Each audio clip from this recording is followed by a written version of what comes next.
Assalamualaikum warahmatullahi wabarakatuh.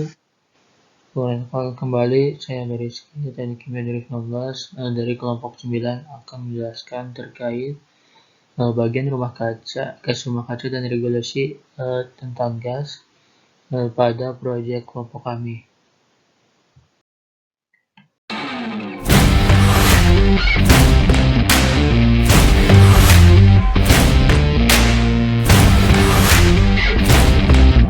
Berikut adalah outline yang akan saya bahas, yaitu yang pertama terkait pengaruh gas rumah kaca, yang dimana di isinya itu ada pengertian, penyebab, proses, mekanisme gas-gas rumah kaca dan sebagainya.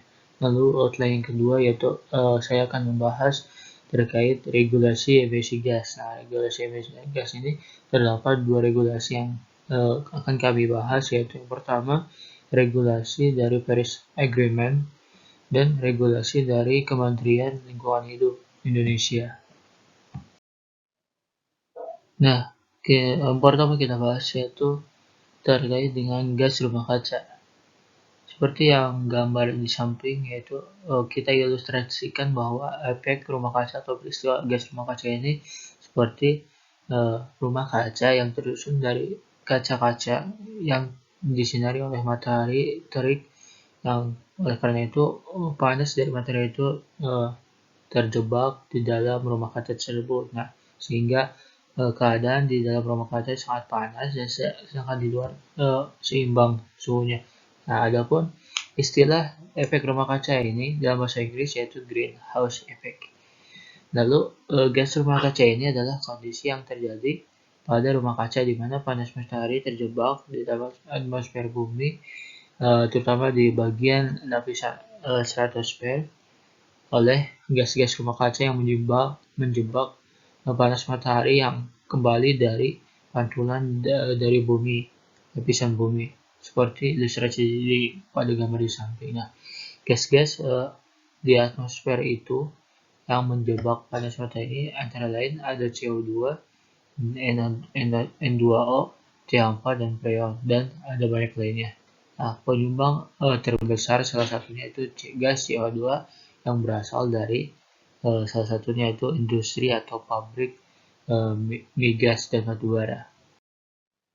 Nah, ini merupakan salah satu dari sekian banyak gas-gas penyebab terjadinya gas rumah kaca, efek rumah kaca. Itu yang pertama, nah pastinya gas CO2, gas karbon dioksida, yang secara umum berasal dari pembakaran bahan bakar fosil, limbah padat dan lain-lain. Nah, terutama gas CO2 ini berasal dari pembakaran migas oleh kendaraan bermotor. Semakin hari semakin banyak di dunia ini, Kak. Oleh karena itu CO2 juga semakin banyak karena kendaraan pribadi maupun seperti mobil motor semakin banyak. Selain itu juga manusia dalam proses pernapasan juga menghasilkan gas CO2.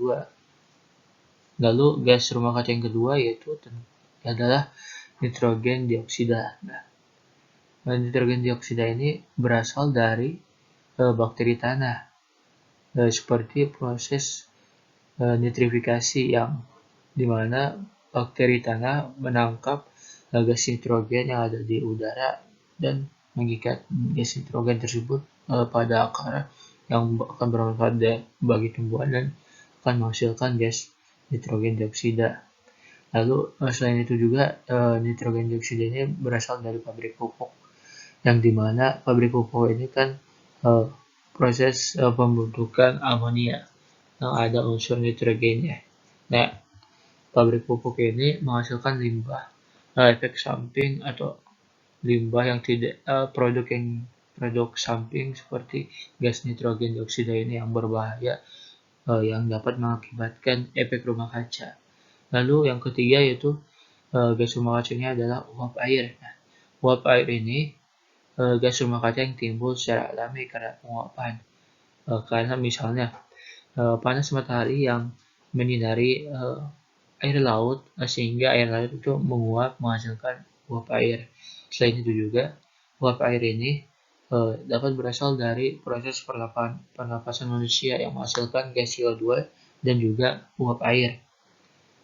sehingga semakin banyaknya manusia maka akan semakin banyak juga H2O, yang dimana terdapat data dalam jurnal yang saya dapatkan, di mana gas rumah kaca yang paling tinggi kandungannya di atmosfer ini yang menjebak teriknya panas matahari di dalam bumi adalah gas uap air. Kemudian gas rumah kaca yang keempat adalah metana. Metana ini berasal dari rawa-rawa, sawah padi, peternakan, dan sampah sisa makanan yang menghasilkan gas amonia yang sangat beracun dan berbau. Lalu dari gas lainnya adalah seperti berupa klorofluorokarbon atau freon yang berasal dari pendingin, seperti kulkas dan AC yang menggunakan freon. Adapun juga AC dan kulkas yang tidak menggunakan freon. Nah, karena itu kita sebagai manusia untuk dapat mengurangi penggunaan AC yang menggunakan freon. Lalu selain dari AC dan kulkas juga gas CFC berasal dari deodoran atau pewangi atau dan sebagainya yang bersifat aerosol yang menggunakan freon ini. Seperti yang telah dijelaskan sebelumnya, yang terkait gas-gas rumah kaca yang ada CO2, E2O, H2O, CH4, dan freon ini, yaitu merupakan penyebab terjadinya gas rumah kaca. Ya, karena naiknya kadar gas-gas rumah kaca yang berada di atmosfer bumi, terutama di stratosfer, yang ditimbulkan sebagian besar dari pembakaran bahan bakar minyak fosil fuel dan juga pembangkit listrik, batu bara, rawa-rawa, dan lain-lain yang akhirnya terakumulasi di atas atmosfer sehingga terjadinya efek rumah kaca. Seperti pada gambar di samping, di mana gas-gas rumah kaca yang berasal dari sumbernya seperti pembakaran, proses pembakaran, proses aerosol pada pewangi, pembakaran kendaraan, maupun limbah dari industri yang terakumulasi menghasilkan gas-gas rumah kaca ini terakumulasi di atmosfer bumi, terutama terletak di stratosfer, bagian stratosfer dari atmosfer, sehingga panas matahari yang berasal dari matahari itu yang masuk ke bumi dan dipantulkan oleh bumi kembali ke matahari tidak dapat kembali ke matahari, akan tetapi terjebak di atmosfer bumi karena gas-gas rumah kaca tersebut, sehingga bumi kita ini semakin panas semakin hari karena efek rumah kaca ini, guys, yang sangat berbahaya, yang berdampak negatif terhadap lingkungan hidup manusia. Nah, berikut merupakan ilustrasi proses terjadinya gas rumah kaca yang diawali oleh radiasi panas matahari yang diserap oleh bumi sebesar 168 kurang lebih watt per meter persegi. Kemudian panas matahari ini, radiasi matahari ini dipantulkan oleh bumi dan kembali ke luar atmosfer. Lalu radiasi matahari yang lainnya, sebagian lainnya dipantulkan kembali oleh atmosfer sehingga tidak masuk ke bumi. Lalu radiasi panas matahari yang masuk ini dipantulkan oleh bumi dan diteruskan oleh atmosfer. Maksudnya yang telah dipantulkan oleh bumi, permukaan bumi, kemudian sampai di atmosfer, kemudian di atmosfer ini tidak keluar dari atmosfer tetapi balik lagi ke bumi dan terus menerus bolak-balik, ya, atau bisa disebut sebagai terjebak di atmosfer bumi karena efek rumah kaca atau gas-gas rumah kaca ini yang menjebak radiasi matahari ini, sehingga suhu rata-rata permukaan bumi semakin hari semakin meningkat atau semakin panas. Nah, kemudian berdasarkan proses terjadinya gas rumah kaca ini yang menghasilkan atau berakibat panasnya permukaan bumi ini, maka efek rumah kaca ini akan berakibat dominannya adalah berakibat negatif terhadap lingkungan hidup manusia. Yang pertama, akibat dari efek rumah kaca adalah meningkatnya suhu permukaan bumi sehingga terjadinya perubahan iklim yang sangat ekstrim di bumi. Misalnya, eh, misalnya misalnya bulan sekarang adalah musim panas, kemudian bulan depan bulan musim dingin yang terjadi secara ekstrim, berubah seketika iklim tersebut di suatu daerah karena tingginya suhu permukaan bumi. Lalu akibat yang kedua adalah karena suhu permukaan bumi semakin meningkat, maka yang terletak di kutub utara dan selatan semakin mengencer dan meningkatkan volume atau kuantitas dari air laut, sehingga permukaan air laut semakin tinggi, dan oleh karena itu mengakibatkan banyak eh, permukaan atau daratan di bagian bumi ini terendam oleh tingginya permukaan laut karena efek rumah kaca ini. Lalu akibat yang ketiga adalah ini adalah merupakan salah satu akibat yang positif dari efek rumah kaca, sehingga dimana efek rumah kaca ini membuat manusia semakin aware atau berhati-hati, dan oleh karena itu menghemat terhadap penggunaan fossil fuel yang mengakibatkan atau menghasilkan gas rumah kaca, sehingga manusia ini uh, membentuk suatu energi baru terbarukan yang rendah emisi karbon atau rendah gas rumah kaca, sehingga dapat mengurangi yang namanya gas-gas rumah kaca ini, sehingga efek dari atau akibat dari rumah kaca ini semakin berkurang. Nah, berikut adalah cara-cara untuk mencegah terjadinya efek rumah kaca. Dari kelompok kami mengusulkan kurang lebih ada 3 dari banyaknya opsi yang dapat kita lakukan sebagai manusia untuk mengurangi efek rumah kaca ini.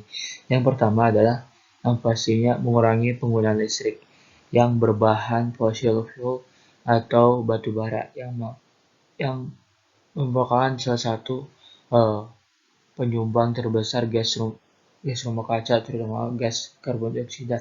Oleh karena itu, kita harus mengurangi penggunaan listrik, seperti kita menghemat penggunaan listrik, memakai seadanya energi listrik, misalnya pada siang hari mematikan lampu, eh, meminimalkan penggunaan listrik pokoknya. Lalu selain itu juga kita dapat menggantikan bahan bakar fosil dan batu bara ini menggunakan energi baru terbarukan, seperti memanfaatkan panas atau radiasi matahari atau energi surya, solar cell. Selain itu juga kita dapat memanfaatkan panas bumi, geothermal. Lalu kita juga dapat memanfaatkan gelombang air dan sebagainya yang dapat kita ganti, yang dapat menjadi pengganti dari penggunaan fossil fuel. Lalu yang kedua juga kita harus mengurangi penggunaan fossil fuel dan menggunakan energi baru terbarukan, misalnya pada kendaraan yang dulunya yang hingga saat ini menggunakan fossil fuel, minyak dan gas, kita dapat menggunakan energi alternatif atau menghilangkan menggunakan fossil fuel digantikan oleh energi listrik yang saat ini masih dikembangkan oleh perusahaan mobil listrik Tesla. Lalu yang terakhir, yang ketiga, cara untuk mencegah efek rumah kaca adalah kita sebagai manusia adalah harus melakukan go green dan pengolahan sampah yang benar.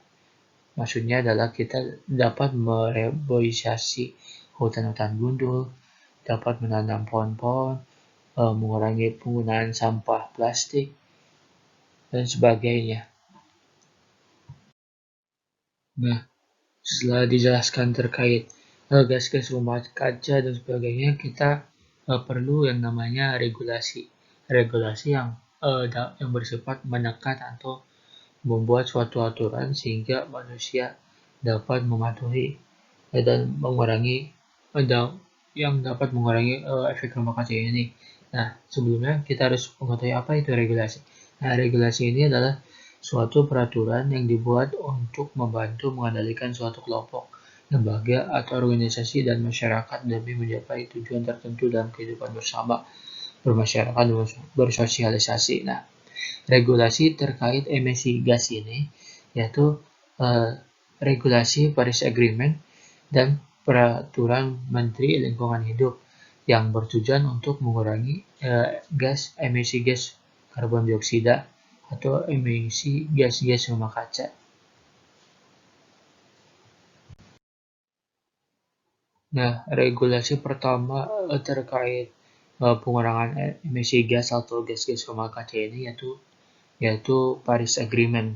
Nah, Paris Agreement ini merupakan perjanjian dalam Konvensi Kerangka Kerja Perubahan Iklim bersyarat PBB atau United Nations Framework Convention on Climate Change UNFCCC mengenai mitigasi emisi gas rumah kaca, adaptasi, dan keuangan.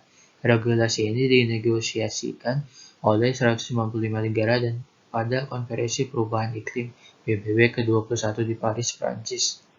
Oleh karena itu, namanya itu Paris Agreement, perjanjian Paris. Nah, Paris Agreement ini salah satu negara yang menyetujuinya adalah Indonesia. Nah, Indonesia menyetujui Paris Agreement untuk mengurangi emisi gas rumah kaca setidaknya 3% dari total emisi gas yang dikeluarkan oleh Indonesia. Dari emisi gas dari total seluruh negara di dunia ini. Lalu Paris Agreement ini bertujuan untuk mengurangi gas rumah kaca dan juga membuat suatu adaptasi baru yang menghilangkan adaptasi lama seperti menggunakan fossil fuel.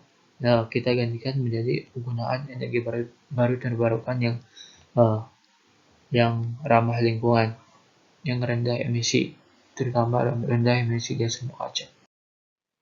Kurang lebih isi dari Paris Agreement yang disetujui oleh 190 negara pada konferensi PBB di Paris, Prancis ini yaitu bertujuan untuk menahan laju peningkatan temperatur global hingga di bawah 2 derajat Celcius dari angka sebelum revolusi industri dan mencapai upaya dalam membatasi perubahan temperatur hingga setidaknya 1,5 derajat Celcius. Lalu juga membuat suatu aliran finansial konsisten untuk tercapainya pembangunan bersifat rendah rumah kaca dan tahan terhadap perubahan iklim. Contohnya adalah pengembangan infrastruktur yang mendukung pembentukan energi baru terbarukan.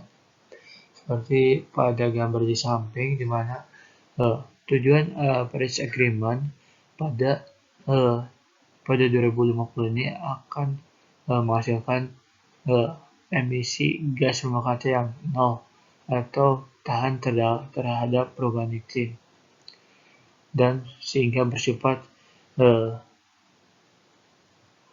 sustainable energy, di mana yang pada tahun 2018 kita dapat menggunakan adopsi dari buku aturan dari Paris, kemudian sekjen dari Climate Summit dan membentuk suatu Paris Agreement dan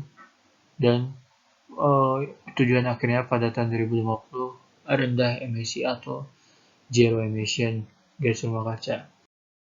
Lalu regulasi yang kedua terkait emisi gas rumah kaca atau terutama emisi gas karbon dioksida yang lingkupnya Indonesia yaitu regulasi peraturan Menteri Lingkungan Hidup yang dimana ringkasan dari Permen LH ini yaitu yang pertama, setiap usaha atau kegiatan yang berdampak penting terhadap lingkungan, yang berdampak negatif maupun positif terhadap lingkungan, wajib memiliki AMDAL, suatu aturan seperti pembuangan limbah yang benar oleh suatu kegiatan usaha.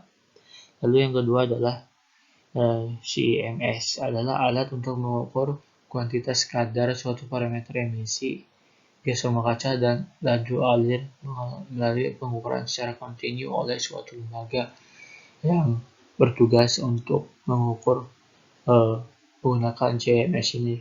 Lalu yang ketiga adalah pengolahan sampah secara termal hanya dapat dilakukan terhadap sampah rumah tangga yang tidak mengandung B3, bahan berbahaya, PVC, dan aluminium foil. Karena apabila sampah yang mengandung B3, PVC, dan aluminium foil akan menghasilkan gas rumah kaca seperti CO2 yang sangat tinggi. Sedangkan yang dapat kita olah sampah secara termal atau incineration, pembakaran sampah sampai habis, dapat dilakukan terhadap sampah organik atau sampah anorganik seperti plastik yang tidak mengandung PVC, misalnya plastik mengandung polyethylene, polypropylene, polypropylene dan sebagainya, sehingga proses pengolahan sampah secara termal yang benar ini akan mengurangi penghasilan gas CO2 yang sangat rendah. Nah, sekian pembahasan dari saya terkait gas rumah kaca dan regulasi gas rumah kaca dari kelompok 9. Terima kasih, dan selanjutnya akan dilanjutkan oleh teman saya berikutnya terkait materi yang mendukung proyek kelompok kami. Terima kasih. Wassalamualaikum warahmatullahi wabarakatuh.